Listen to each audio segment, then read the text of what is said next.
रोज का वचन। रोज के वचन में आपका स्वागत है। दिन 141। शमूएल भविष्यवक्ता की पहली पुस्तक अध्याय 8। शमूएल भविष्यवक्ता की पहली पुस्तक अध्याय 8। जब शमूएल बूढ़ा हुआ तब उसने अपने पुत्रों को इस्राएलियों पर न्यायी ठहराया। उसके जेठे पुत्र का नाम योएल और दूसरे का नाम अबीत्याह था। ये बेरशेबा में न्याय करते थे, परंतु उसके पुत्र उसकी राह पर न चले, अर्थात लालच में आकर घूस लेते और न्याय बिगाड़ते थे। तब सब इस्राएली लोग इकट्ठे होकर रामा में शमूएल के पास जाकर उससे कहने लगे, सुन, तू तो अब बूढ़ा हो गया और तेरे पुत्र तेरी राह पर नहीं चलते। अब हम पर न्याय करने के लिए सब जातियों की रीति के अनुसार हमारे लिए एक राजा नियुक्त कर दे। परंतु जो बात उन्होंने कही कि हम पर न्याय करने के लिए हमारे ऊपर राजा नियुक्त कर दे, यह बात शमूएल को बुरी लगी और शमूएल ने यहोवा से प्रार्थना की। और यहोवा ने शमूएल से कहा, वे लोग जो कुछ तुझसे कहे उसे मान ले, क्योंकि उन्होंने तुझको नहीं परंतु मुझी को निकम्मा जाना है कि मैं उनका राजा न रहूं। जैसे जैसे काम वे उस दिन से जब से मैं उन्हें मिस्र से निकाल लाया आज के दिन तक करते आए हैं कि तुझको त्याग कर पराये देवताओं की उपासना करते आए हैं, वैसे ही वे तुझसे भी करते हैं। इसलिए अब तू उनकी बात मान, तो भी तू गंभीरता से उनको भली भांति समझा दे और उनको बतला भी दे कि जो राजा उन पर राज्य करेगा उसका व्यवहार किस प्रकार का होगा। और शमूएल ने उन लोगों को जो उससे राजा चाहते थे यहोवा की सब बातें कह सुनाई। और उसने कहा, जो राजा तुम पर राज्य करेगा उसकी यह चाल होगी, अर्थात वह तुम्हारे पुत्रों को लेकर अपने रथों और घोड़ों के काम पर नौकर रखेगा और वे उसके रथों के आगे आगे दौड़ा करेंगे। फिर वह उनको 1000 और 50 के ऊपर प्रधान बनाएगा और कितनों से वह अपने हल जुतवाएगा और अपने खेत कटवाएगा और अपने लिए युद्ध के हथियार और रथों के साज बनवाएगा। फिर वह तुम्हारी बेटियों को लेकर उनसे सुगंध द्रव्य और रसोई और रोटियां बनवाएगा। फिर वह तुम्हारे खेतों और दाख और जलपाई की बारियों में से जो अच्छे से अच्छी होगी उन्हें ले लेकर अपने कर्मचारियों को देगा। फिर वह तुम्हारे बीज और दाख की बारियों का 10वां अंश ले लेकर अपने हाकिमों और कर्मचारियों को देगा। फिर वह तुम्हारे दास दासियों को और तुम्हारे अच्छे से अच्छे जवानों को और तुम्हारे गदहों को भी ले लेकर अपने काम में लगाएगा। वह तुम्हारी भेड़ बकरियों का भी 10वां अंश लेगा। निदान तुम लोग उसके दास बन जाओगे और उस दिन तुम अपने उस चुने हुए राजा के कारण दोहाई दोगे, परंतु यहोवा उस समय तुम्हारी न सुनेगा। तो भी उन लोगों ने शमूएल की बात न सुनी और कहने लगे, नहीं, हम निश्चय अपने लिए राजा चाहते हैं, जिससे हम भी और सब जातियों के समान हो जाए और हमारा राजा हमारा निर्णय करे और हमारे आगे आगे चलकर हमारी ओर से युद्ध किया करे। लोगों की यह सब बातें सुनकर शमूएल ने यहोवा के कानों तक पहुंचाया। यहोवा ने शमूएल से कहा, उनकी बात मानकर उनके लिए राजा ठहरा दे। तब शमूएल ने इस्राएली मनुष्य से कहा, तुम सब अपने अपने नगर को चले जाओ।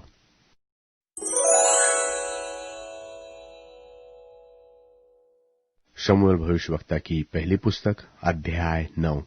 शमूएल भविष्यवक्ता की पहली पुस्तक अध्याय 9। बिन्यामीन के गोत्र में कीश नाम का एक पुरुष था, जो अपीह के पुत्र बकोरत का परपोता और सरोर का पोता और अबीएल का पुत्र था। वह एक बिन्यामीनी पुरुष का पुत्र और बड़ा शक्तिशाली सुरमा था। उसके शाऊल नाम का एक पुत्र था, जो सुंदर था, और इस्राएलियों में कोई उससे बढ़कर सुंदर न था।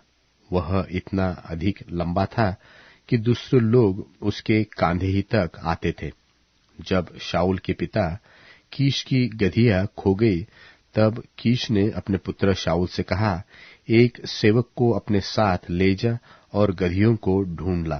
तब वह एप्रेम के पहाड़ी देश और शलीशा देश होते हुए गया, परंतु उन्हें न पाया।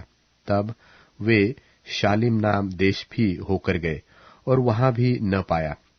फिर बन्यामीन के देश में गए, परंतु गधिया न मिली।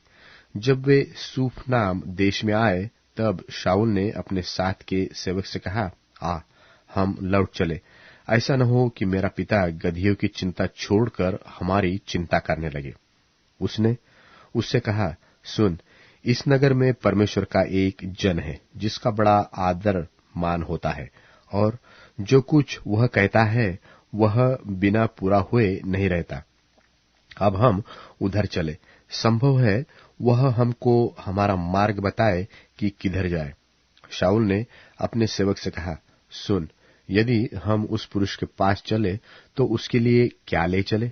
देख, हमारी थैलियों की रोटी चुक गई है और भेंट के योग्य कोई वस्तु ही नहीं है जो हम परमेश्वर के उस जन को दे। हमारे पास क्या है?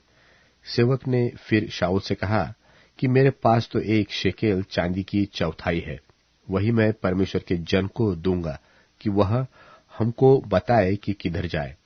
पूर्व काल में तो इस्राएल में जब कोई परमेश्वर से प्रश्न करने जाता, तब ऐसा कहता था कि चलो हम दर्शी के पास चले, क्योंकि जो आजकल नबी कहलाता है वह पूर्व काल में दर्शी कहलाता था। तब शाऊल ने अपने सेवक से कहा, तूने भला कहा है, हम चले। सो वे उस नगर को चले जहां परमेश्वर का जन था। उस नगर की चढ़ाई पर चढ़ते समय उन्हें कई एक लड़कियां मिली जो पानी भरने को निकलती थी। उन्होंने उनसे पूछा, क्या दर्शी यहाँ है? उन्होंने उत्तर दिया कि है। देखो, वह तुम्हारे आगे है। अब फुर्ती करो, आज ऊंचे स्थान पर लोगों का यज्ञ है, इसलिए वह आज नगर में आया हुआ है। जो ही तुम नगर में पहुंचो, त्यो ही वह तुमको ऊंचे स्थान पर खाना खाने को जाने से पहले मिलेगा, क्योंकि जब तक वह न पहुंचे तब तक लोग भोजन न करेंगे, इसलिए कि यज्ञ के विषय में वही धन्यवाद करता। तब उसके पीछे ही न्योतहरी भोजन करते हैं, इसलिए तुम अभी चढ़ जाओ, इसी समय वह तुम्हें मिलेगा। वे नगर में चढ़ गए, और जो ही नगर के भीतर पहुंचे, त्यों ही शमूएल ऊंचे स्थान पर चढ़ने की मनसा से उनके सामने आ रहा था। शाऊल के आने से 1 दिन पहले यहोवा ने शमूएल को यह चिता रखा था कि कल इसी समय मैं तेरे पास बन्यामीनी देश के एक पुरुष को भेजूंगा, उसी को तू मेरी इस्राएली प्रजा के ऊपर प्रधान होने के लिए अभिषेक करना।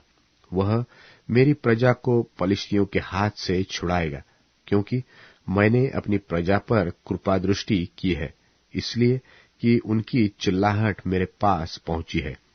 फिर जब शमूएल को शाऊल देख पड़ा, तब यहोवा ने उससे कहा, जिस पुरुष की चर्चा मैंने तुझसे की थी वह यही है, मेरी प्रजा पर यही अधिकार करेगा। तब शाऊल फाटक में शमूएल के निकट जाकर कहने लगा, मुझे बता कि दर्शी का घर कहाँ है?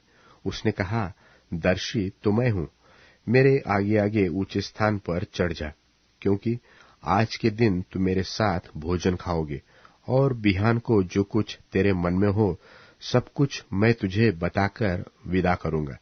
और तेरी गधिया जो 3 दिन हुए खो गई थी, उनकी कुछ भी चिंता न कर, क्योंकि वे मिल गई। और इस्राएल में जो कुछ मनभाव है वह किसका है? क्या वह तेरा और तेरे पिता के सारे घराने का नहीं है? शाऊल ने उत्तर देकर कहा, क्या मैं बन्यामीनी अर्थात सब इस्राएली गोत्रों में से छोटे गोत्र का नहीं हूं? और क्या मेरा कुल बिन्यामीनी के गोत्र के सारे कुलों में से छोटा नहीं है? इसलिए तू मुझसे ऐसी बातें क्यों कहता है? तब शमूएल ने शाऊल और उसके सेवक को कोठरी में पहुंचाकर न्योताहारी जो लगभग 30 जन थे उनके साथ मुख्य स्थान पर बैठा दिया। फिर शमूएल ने रसोई से कहा, जो टुकड़ा मैंने तुझे देकर अपने पास रख छोड़ने को कहा था उसे ले आ। तो रसोई ने जांघ को मांस समेत उठाकर शाऊल के आगे धर दिया। तब शमूएल ने कहा, जो रखा गया था उसे देख और अपने सामने धर के खा, क्योंकि वह तेरे इसी नियत समय तक जिसकी चर्चा करके मैंने लोगों को न्योता दिया रखा हुआ है। और शाऊल ने उस दिन शमूएल के साथ भोजन किया। तब वे ऊंचे स्थान से उतरकर नगर में आए और उसने घर की छत पर शाऊल से बातें की। बिहान को वे तड़के उठे और पह फटते फटते शमूएल ने शाऊल को छत पर बुलवाकर कहा, उठ, मैं तुझको विदा करूंगा। तब शाऊल उठा और वह और शमूएल दोनों बाहर निकल गए। और नगर के सिरे की उतराई पर चलते चलते शमूएल ने शाऊल से कहा, अपने सेवक को हमसे आगे बढ़ने की आज्ञा दे। वह आगे बढ़ गया, परंतु तू अभी खड़ा रह कि मैं तुझे परमेश्वर का वचन सुनाऊं।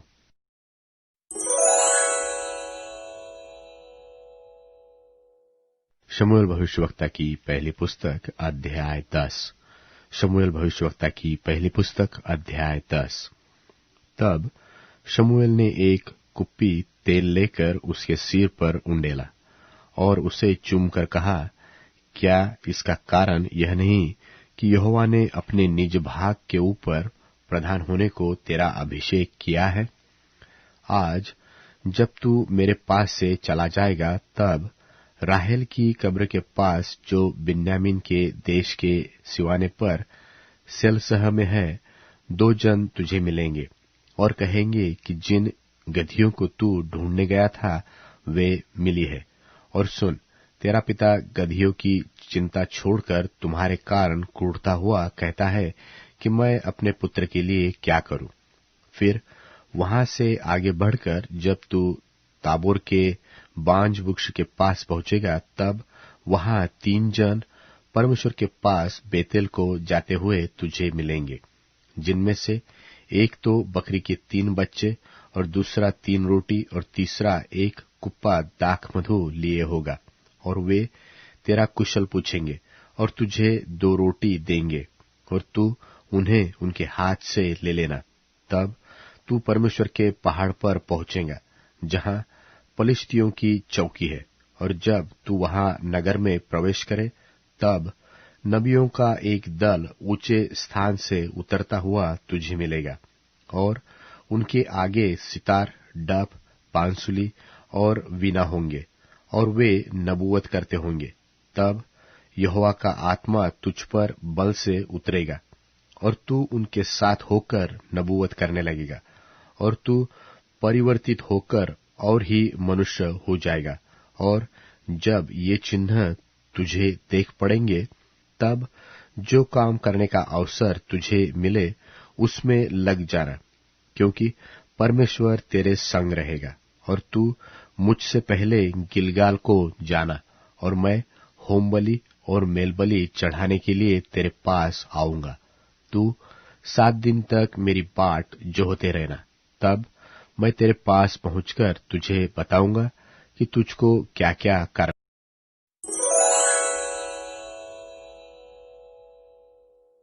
दूसरे दिन बहुत से लोगों ने जो त्योहार में आए थे, ये सुनकर कि यीशु यरूशलेम में आने वाले हैं, खजूर की डालियां ली और उनसे भेंट करने निकले।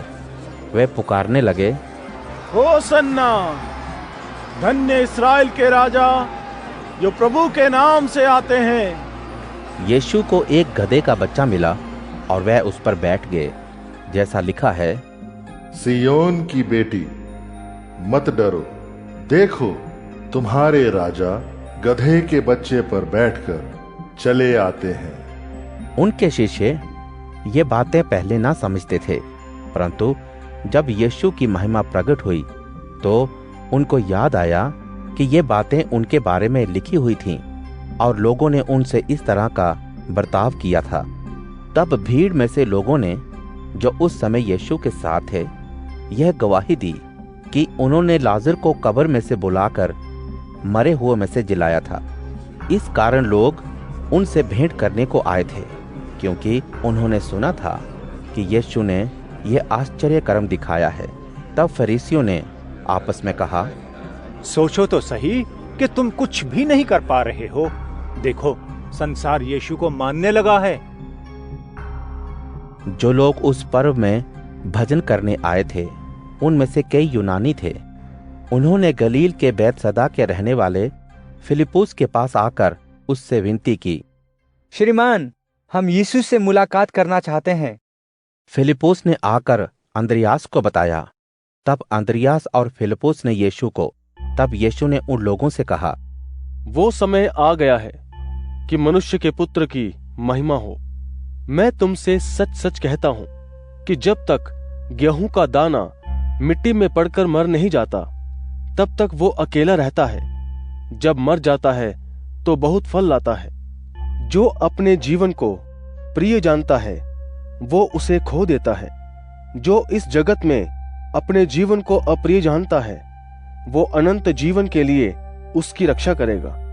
यदि कोई मेरी सेवा करे तो मेरे पीछे चल पड़े, और जहां मैं हूं वहां मेरा सेवक भी होगा। अगर कोई मेरी सेवा करे तो पिता उसका आदर करेंगे।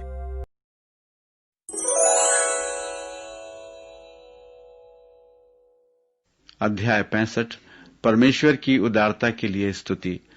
हे परमेश्वर, तेरे लिए हम सियोन में स्तुति करते हैं। तेरे लिए हम अपने व्रत पूर्ण करेंगे।